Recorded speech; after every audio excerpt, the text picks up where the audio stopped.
Hey YouTube, it's Keisha. First of all, I want to apologize for not doing an update for so long.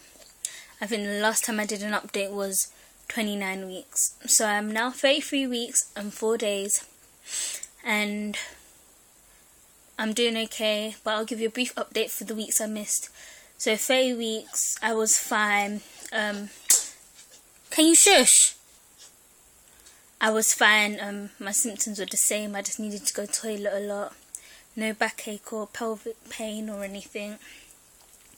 And 31 weeks was when the most drama happened. So at 31 weeks and 3 days, I felt really dizzy and I lost my hearing.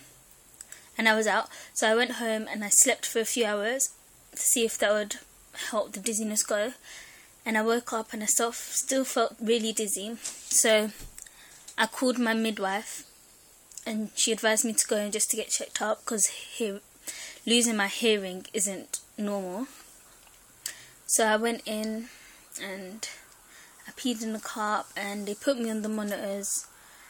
And within 10 minutes of going on the monitors, I started contracting every 2 to 3 minutes out of nowhere. So then I stayed on the monitors for longer. And they were regular and they were still coming. I was on there at least for an hour or so.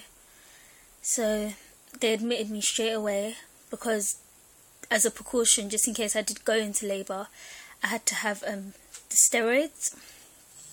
So they admitted me onto labour ward and I got one steroid straight away in my bum and it really hurt.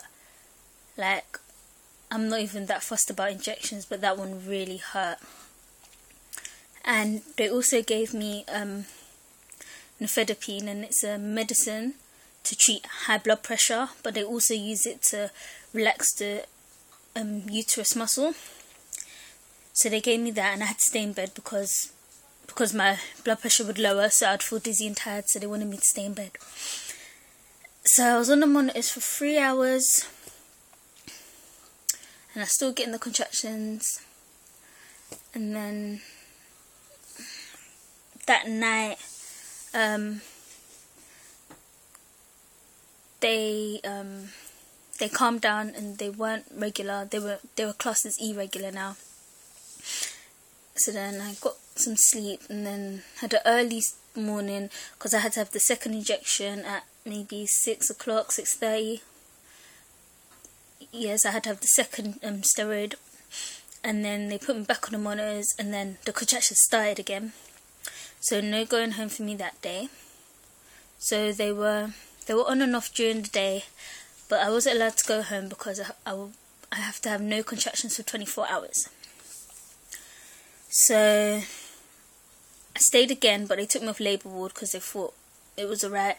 So I went to the maternity ward, and I stayed there the night, and then the next day and that night there was no contractions, so I was allowed to go home. So they discharged me. They were giving me iron pills and antibiotics because they thought I had a UTI. And when I got home, I ate and I drank, and I got this horrible pain. It wasn't like contractions, it was like my stomach, and I would throw up and the pain would come and go and it was horrible. So I went back in and they admitted me again just to be on the safe side, and if the pain didn't go they were gonna call like medic doctors, so not your obstetrician, but a proper doctor that looks at general, health. But it settled down and then I was discharged the next day. Then after that, nothing's been going on. 32 weeks, nothing. I have no stretch marks at all. I hope I don't get any, but I don't know. Can't stop them if they want to come.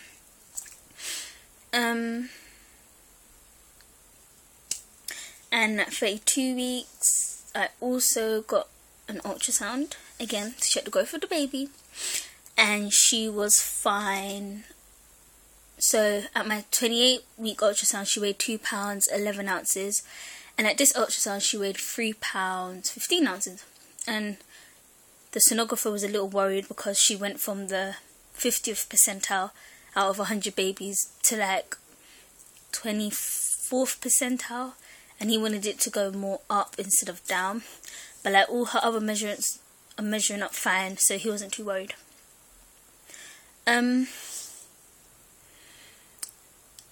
I have another ultrasound on the 15th of October, and that should be my last ultrasound because I'll be 36 weeks. And then, yeah, hopefully she'll come sometime after that.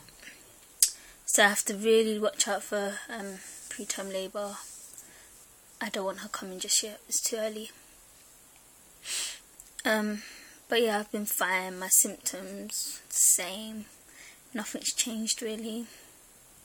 Haven't been doing much. I've been staying at home. The best place for me, just in case. I'm just worried that something might happen if I'm out, so I stay at home. So I think that's about it. And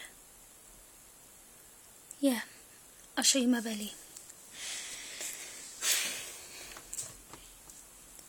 So this is my 33 week and 4-day belly.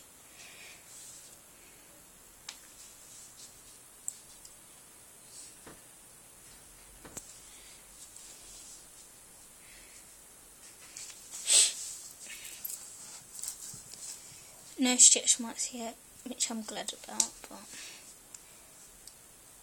I can't stop them from coming.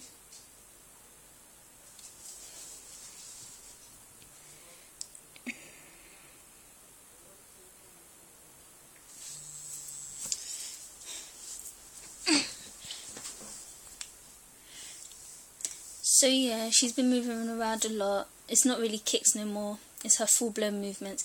I think the space is getting a little tight in there for her, because her when she moves, it really hurts.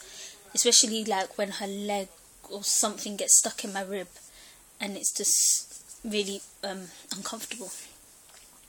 But that's it for my 33-week update, and I will definitely keep updating on time now. The only reason why is because of all the drama that happened, but I'll keep up with my videos now. So I'll update next week. Thanks for watching. Bye.